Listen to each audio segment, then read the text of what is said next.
Algunas camionetas eran tan peligrosas que literalmente causaban la muerte de sus propios conductores. Y esto es totalmente cierto. También era el motor con el que empezaban. Desde depósitos de combustible que explotaban como auténticas bombas hasta chasis que se corroían hasta el punto de partir la camioneta en dos mitades. En este video vamos a desentrañar las 10 camionetas pickup más mortales que han sido retiradas del mercado por fallos catastróficos y que los fabricantes desean con todas sus fuerzas que el mundo olvide para siempre. Antes de continuar, suscríbete para más videos. Número 10. Chevrolet El Camino SS454. En 1970 Chevrolet decidió meter un motor brutal de 450 caballos en lo que básicamente era un coche disfrazado de camioneta. El Camino SS454 era una bestia descontrolada. Tenía más potencia que la mayoría de los autos de competición de esa época. Pero aquí viene el problema, aún conservaba los frenos y la suspensión de un vehículo de pasajeros normalito. Imagina intentar detener 4.000 libras de metal impulsado por un V8 de 7.4 litros con frenos de tambor pensados para ir a comprar el pan. Los conductores se daban cuenta rápido de que el SS454 aceleraba de 0 a 60 en menos de 6 segundos, pero frenar de 60 a 0 era otra historia. La distribución de peso era un desastre. Con la caja vacía, la parte trasera era tan ligera que el torque masivo hacía patinar las ruedas incluso en autopista. Si le ponías carga, la nariz se levantaba en aceleración como una lancha motora. La suspensión no aguantaba el poderío, una pisada fuerte al acelerador hacía que el eje trasero literalmente saltara de lado. Los conductores expertos lo llamaban el baile de la muerte. Un periodista de autos describió manejarlo como montar un toro mecánico que quiere matarte. Las aseguradoras se enteraron pronto. En 1971 las primas para el SS454 eran tan altas que la mayoría no podía pagarlas. Chevrolet solo lo fabricó un año. Dijeron que era por regulaciones de emisiones, pero los insiders sabían la verdad, demasiados dueños acababan en cunetas, árboles o chocando contra otros autos. Las cámaras de vigilancia muestran a alguien manejando un Chevy El Camino parando y cortando los neumáticos de 3 patrullas de policía de El Mont. Hoy los sobrevivientes valen fortunas para coleccionistas que aparentemente disfrutan vivir al límite. El Camino SS454 demuestra que a veces sí existe demasiada potencia. Número 9. Dodge Dakota Convertible. Imagina esto, es 1989 y los ejecutivos de Dodge están en una sala de juntas pensando cómo hacer las camionetas más divertidas. Alguien sugiere, ¿y si le cortamos el techo? Y por alguna razón todos aplaudieron la idea. Nació el Dakota Convertible y la física se empezó a reír a carcajadas. Las camionetas necesitan rigidez estructural para cargar y remolcar. El techo y los pilares son clave para eso, así que Dodge decidió eliminarlos. El resultado fue un camioneta que se doblaba como un gimnasta cada vez que pasaba un bache. Los conductores reportaban que las puertas se atascaban al intentar cerrarlas en caminos irregulares porque el chasis se torcía demasiado. Pero espera, que esto se pone peor o mejor, según cómo lo mires. La capota era manual y necesitaba 2 personas y unos 15 minutos para ponerla o quitarla. Si te pillaba una tormenta de sorpresa, mala suerte, cuando terminabas, tú y todo dentro estaban empapados. La capota nunca sellaba bien por la flexión del chasis. La lluvia se filtraba, el polvo entraba en caminos de tierra, y en autopista el ruido del viento era más fuerte que el motor, porque sí, era casi una amenaza. Dodge planeaba hacer 2.000 unidades. Terminaron construyendo 3.759, sobre todo porque los distribuidores no podían venderlos lo bastante rápido. El jefe de planificación admitió después que perseguían un mercado que no existía. Camionetas convertibles rodando por California, todas únicas y hechas en talleres de chatarra. Resulta que había una razón por la que eran únicas, nadie más fue tan loco. El Dakota convertible sigue siendo la única camioneta convertible de fábrica vendida en Estados Unidos. Y hay una muy buena razón para eso. Número 8. International 60. En 2004 International vio el boom de camionetas y pensó, estas no son lo suficientemente grandes. Tomaron una plataforma para dump trucks y quitanieves y la convirtieron en una pickup civil. Nació el CXT y el sentido común murió. Esta cosa era gigantesca. 9 pies de alto, 8 de ancho y 21 de largo. Pesaba 14,000 libras vacío. Más pesado que 3 Honda Civic. El capó era tan alto que no veías un sedán entero si estaba delante. Solución de International, ten cuidado. El CXT tenía frenos de aire porque los normales no lo paraban. En algunos estados necesitabas licencia comercial para manejarlo, hasta para ir al supermercado. Hablando de compras, buena suerte estacionándolo. No cabía en plazas, garajes ni la mayoría de gasolineras. El radio de giro se medía en cuadras. Pero el peligro real no era solo el tamaño, era ponerlo en manos de conductores normales. Sin zonas de deformación, sin airbags, sin control de estabilidad. En un choque con un auto normal, el CXT literalmente lo aplastaba. Los informes policiales usaban palabras como catastrófico para el otro vehículo. Lo vendían por 100 pesos 000, hasta 150 pesos 000, equipado.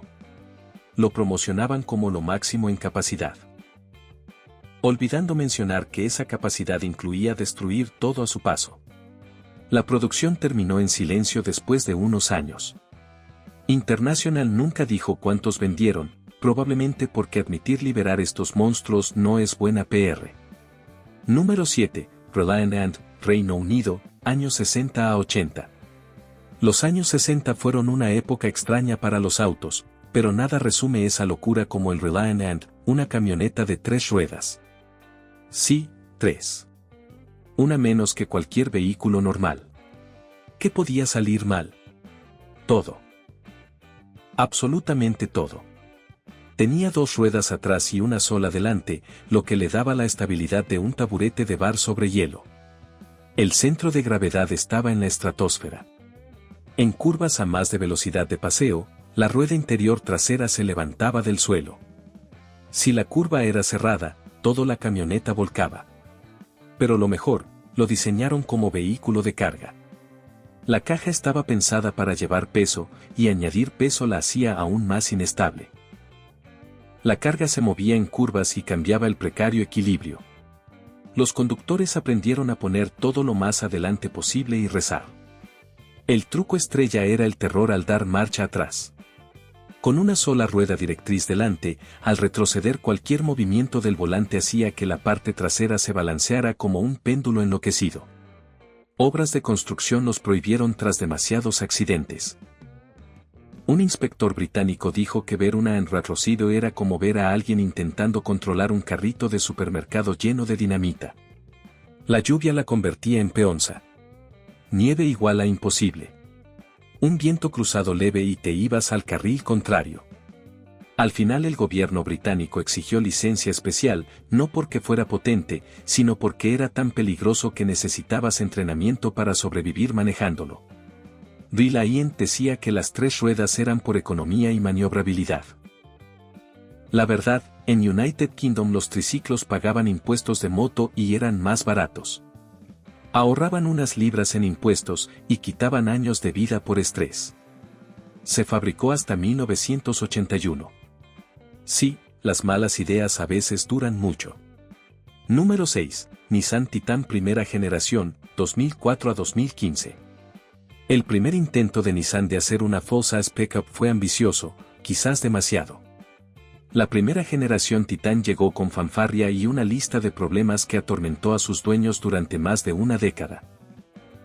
El eje trasero fue el primer asesino. Usaban un diferencial Dana M226 con sellos que fallaban. Se iba el aceite, metal contra metal, ruido infernal, y de repente, ¡bam!, el diferencial explotaba y bloqueaba las ruedas traseras a 70 millas por hora. Luego los radiadores, plástico barato que se agrietaba y mezclaba refrigerante con el aceite de la transmisión. No te enterabas hasta que la caja empezaba a patinar. Factura típica, $5,000 a $7,000. Los colectores de escape se partían como galletas. grietas, gases dentro de la cabina. Los catalizadores morían por culpa de los colectores. Algunos Titanes necesitaron 3 juegos antes de los 100,000 km. Los frenos, la camioneta pesaba una barbaridad, pero Nissan pareció olvidarlo. Rotores que se deformaban a los 20,000 km, pinzas que se agarraban, frenadas de pánico y la camioneta se iba de lado como si tuviera voluntad propia. Y los gremlins eléctricos. Medidor de combustible que marcaba vacío teniendo el tanque lleno, luz de airbag que se encendía sola, ventanas que dejaban de funcionar, estéreo que moría. Un dueño contó que toda la electricidad se apagó de noche en autopista, sin luces, sin dirección asistida, sin servofreno. 5.500 libras de metal a ciegas. En 2015 Nissan tiró la toalla y rediseñó el Titán desde cero. Nunca admitieron públicamente lo desastre que fue la primera generación, pero el mercado de usados habla. Se deprecian más rápido que casi cualquier otro camioneta. Me pregunto por qué. Número 5. Ford F-250/F-350 con motor Powerstroke 6.0L, 2003 a 2007. Ford e International se juntaron para crear el diésel definitivo. En vez de eso crearon lo que muchos llaman el motor más problemático en la historia de las camionetas. El 6.0 Powerstroke convirtió Super Duty en bombas de tiempo rodantes. El enfriador EGR se rompía y metía refrigerante al motor. Arrancaba y salía humo blanco como si fuera un fumigador. Juntas de culata que parecían hechas de papel maché, fallaban y mezclaban aceite con refrigerante en un batido destructivo. El sistema de inyección era tan complejo que parecía diseñado para fallar a propósito. El módulo FICM se sobrecalentaba y te dejaba tirado. Bomba de alta presión que moría sin aviso. Turbo que se quedaba atascado abierto o cerrado. Enfriador de aceite que se tapaba. Cada pieza parecía tener ganas de suicidarse. Los talleres lo odiaban, diagnóstico eterno, piezas carísimas, y siempre volvía con otro fallo distinto. Los dueños gastaban 8 a 12,000 dólares intentando arreglarlo para siempre, y nunca lo conseguían. El 6.0 Powerstroke es la razón por la que muchos juran no volver a comprar Ford Diesel nunca más. Y con razón. Número 4. Dodge Ram 1500/2500/3500 con rejilla calefactora defectuosa, 2019 a 2023. En los años más recientes, incluso en 2023, las camionetas siguieron encontrando formas nuevas de intentar matar a sus dueños mientras estaban aparcadas. La Ram de última generación incorporó una comodidad moderna, rejilla de calefacción en la admisión para arrancar mejor en climas fríos. Sonaba genial en la presentación de PowerPoint. En la vida real fue una pesadilla incendiaria. El relé que alimentaba la rejilla se sobrecalentaba y literalmente se derretía. Muchos dueños empezaron a oler a plástico quemado y, al abrir el capó, encontraban el conector convertido en carbón. Otros no tuvieron tanta suerte, el relé se incendiaba y el fuego se extendía al compartimento motor mientras la camioneta estaba parado en el garaje, en la calle o incluso dentro de casa. Hubo incendios que destruyeron camionetas enteras y varias casas. Un dueño publicó fotos de su relé derretido con la leyenda: "Lo encontré 5 minutos antes de salir de viaje de 2000 millas con mi familia". Otro se despertó con su Ram ardiendo en el driveway y el fuego ya llegando a la vivienda. Stellantis, antes FCA, tardó años en reconocerlo. Primero casos aislados. Luego investigación en curso. Finalmente un recall masivo, pero el daño a la confianza ya estaba hecho. Imagínate gastar $70,000, $90,000 dólares en una camioneta nueva y que te digan que no la estaciones en el garaje porque puede quemar tu casa. Muchos dueños vendieron sus Rams con pérdidas enormes solo por dormir tranquilos. Lo más exasperante, la tecnología de rejilla calefactora existe desde hace décadas y otros fabricantes la usan sin convertir sus camiones en antorchas. Ram simplemente lo hizo mal. Un recordatorio de que incluso en la era moderna las camionetas siguen capaces de encontrar formas creativas de ponerte en peligro. Número 3. Óxido catastrófico en chasis de Toyota Tacoma y Tundra, 1995 a 2010. Toyota construyó su leyenda sobre fiabilidad, motores que duran eternamente, transmisiones indestructibles. Pero entre 1995 y 2010 escondió un secreto que literalmente partía sus camionetas en dos, marcos que se oxidaban desde dentro hasta colapsar. Empezaba inocente, un poco de óxido superficial en los estados con sal. Nada raro, hasta que te dabas cuenta de que el óxido venía de dentro hacia afuera y no se veía. La primera señal solía ser una catástrofe. Ballestas atravesando el larguero podrido. La rueda de repuesto cayéndose en plena autopista. Líneas de freno rompiéndose porque el soporte se había convertido en polvo. Las historias son de terror. Un contratista en Michigan oyó un crack brutal y la caja se separó parcialmente de la cabina. El chasis se había partido justo detrás de los asientos. Otro en Wisconsin levantó su Tacoma con el gato, y el gato atravesó el larguero como si fuera cartón.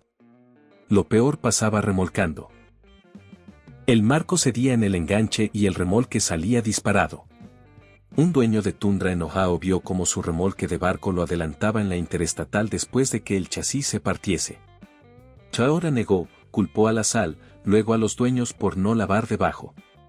Finalmente, tras una demanda colectiva de $3.400 millones, admitieron la verdad, subcontrataron los chasis a un proveedor que aplicó mal el anticorrosivo. El recall fue épico. Si el marco estaba muy mal, recompra a 1,5 veces el valor de mercado. Si se podía salvar, tratamiento antióxido. Si era grave, reemplazo completo del chasis. Imagina, levantar toda la carrocería, motor y transmisión, tirar el esqueleto podrido y poner uno nuevo. Semanas de taller y miles de dólares por camioneta. Algunos concesionarios parecían cementerios con docenas de Tacomas y Tundras esperando trasplante de esqueleto. Aún hoy hay miles en la carretera con chasis condenados porque los dueños no hicieron el recall o compraron usados sin saberlo. En los foros siguen apareciendo posts recientes: acabo de mirar debajo de mi Tacoma 2008 y parece queso suizo. Ahora extendió garantías, pero muchos se quedaron con camionetas sin valor que por fuera lucían perfectas y por dentro estaban muertas. Número 2. Tanques de gasolina laterales en Chevrolet /GMCC /K1500 a 3500, 1973 a 1987. En 1973 General Motors tomó una decisión que terminaría matando a más gente que cualquier otro defecto automotriz en la historia de Estados Unidos. Querían más capacidad de combustible. Solución: montar los tanques fuera del chasis, en los laterales. Lo llamaron saddle tanks. Los expertos en seguridad lo llamaron asesinato premeditado. Física simple: en impacto lateral, el tanque era lo primero que recibía. Sin protección del larguero, sin zona de deformación, solo una lámina fina entre 20 galones de gasolina y el mundo exterior. El tanque se abría como un melón maduro y la gasolina se incendiaba al instante. Más de 2.000 personas murieron quemadas vivas. Eso es 20 veces más que el famoso Ford Pinto. Y eso solo contando muertos. Quemados graves, desfigurados, traumas permanentes, miles más. GM lo sabía desde el día 1. Memorandos internos de 1973 muestran que los ingenieros recomendaban poner los tanques dentro del chasis, lo más centrados posible. La gerencia dijo que no, perdían capacidad, 40 galones era un gran argumento de venta. Las ventas ganaron a la seguridad. Los accidentes eran dantescos. Una familia parada en un semáforo, golpe lateral a 35 millas por hora, tanque roto, incendio instantáneo, padres mueren intentando sacar a los hijos. Los 4 perecen. Este escenario se repitió cientos de veces. Choques en T que debían ser sobrevivibles se convertían en crematorios. Los bomberos llegaban y encontraban víctimas aún vivas, pero atrapadas mientras las llamas los alcanzaban. GM negó, culpó a los conductores, dijo que cumplían la norma federal, que era ridícula. Gastaron millones en abogados mientras la gente seguía muriendo. En 1993 NBC mostró los camiones explotando en pruebas. GM demandó porque usaron cohetes modelo para asegurar el fuego, pero la verdad seguía ahí. El gobierno pidió recall. GM se negó y ofreció cupones de $1,000 para comprar otro GM. Sí, su solución por matar a 2,000 personas fue un descuento. Muchos de estos camiones siguen rodando hoy, 50 años después, con sus bombas laterales intactas. Número 1. Ford Bronco 2, 1984 a 1990. Si quisieras diseñar a propósito la receta perfecta para un desastre automovilístico, te saldría exactamente el Ford Bronco 2. Distancia entre ejes corta, vía estrecha, centro de gravedad altísimo, suspensión rígida, distribución de peso terrible. Los ingenieros de Ford miraron todo eso y dijeron, adelante, a producción. El problema de vuelcos era pura física básica. 158 pulgadas de largo, 94 pulgadas de batalla, más corto que muchos compactos, pero con la altura de una camioneta grande. Vía de solo 56,8 pulgadas y un centro de gravedad tan alto que los propios ingenieros de Ford se negaron a terminar ciertas pruebas de estabilidad porque tenían miedo de morir. Literalmente dejaron de hacer algunas pruebas. Documentos internos filtrados lo dejan claro, los ingenieros recomendaron ensanchar la vía 3 a 4 pulgadas para mejorar la estabilidad drásticamente. La gerencia dijo que no, retrasaría el lanzamiento y costaría dinero. Tenían que competir con el Chevy Assault Blazer. Las ventas por encima de la seguridad. Ford hizo algo increíble, simplemente eliminó las pruebas peligrosas del protocolo. Si una maniobra podía volcar el vehículo, no la hacían. Problema resuelto, en papel. En la vida real, los Bronco 2 empezaron a volcarse en situaciones normales de conducción. Una mujer en California esquivó un perro y dio 7 vueltas. Una familia en Texas cayó en un bache y volcó. Un chaval de instituto en Florida quedó parapléjico tras un giro normal. Una madre de 3 hijos en Ohio murió al esquivar un ciervo. Una pareja joven en Colorado, los 2 muertos en una carretera de montaña. Las estadísticas eran demoledoras. El Insurance Institute for Highway Safety calculó que el Bronco 24X2 tenía una tasa de mortalidad por vuelco de 3,78 muertes por cada 10,000 vehículos, más del triple que el peligroso Suzuki Samurai. Más de 800 muertes confirmadas, 260 documentadas solo por abogados de víctimas. Consumer Reports le dio la calificación Not Acceptable en 1989 después de que se volcara en sus pruebas. Las aseguradoras empezaron a negarse a cubrirlos. Geico los puso directamente en lista negra. Cuando la compañía que vive de cobrar primas dice ni de broma, sabes que es grave. La respuesta de Ford fue predecible, culparon a los conductores. Demasiado rápido, maniobras agresivas, neumáticos mal inflados, modificaciones, cualquier cosa menos su diseño. Sacaron anuncios con familias felices en Bronco 2 mientras otras familias organizaban funerales.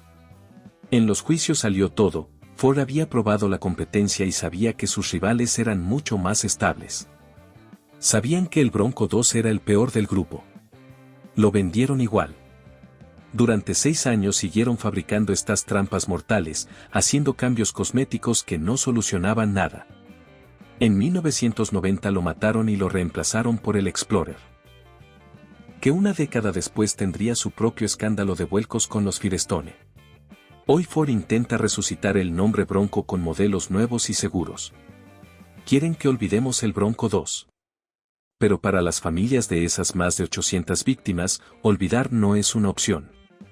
El Bronco 2 sigue siendo el vehículo derivado de camiones más mortal jamás vendido en Estados Unidos. Un monumento eterno a lo que pasa cuando las ganancias aplastan a la física. Y ahí lo tienes, amigos amantes de los hierros, las 10 camionetas más peligrosas, retiradas del mercado y absolutamente mortales que alguna vez circularon por las carreteras americanas. Desde motores que convertían camiones en cohetes sin frenos hasta chasis que se partían en 2 o tanques de gasolina que te convertían en barbacoa. Estas son las historias que los fabricantes preferirían borrar de la historia. ¿Tuvo tu familia alguna de estas pesadillas sobre ruedas? ¿Conoces algún otro camioneta que debería estar en esta lista?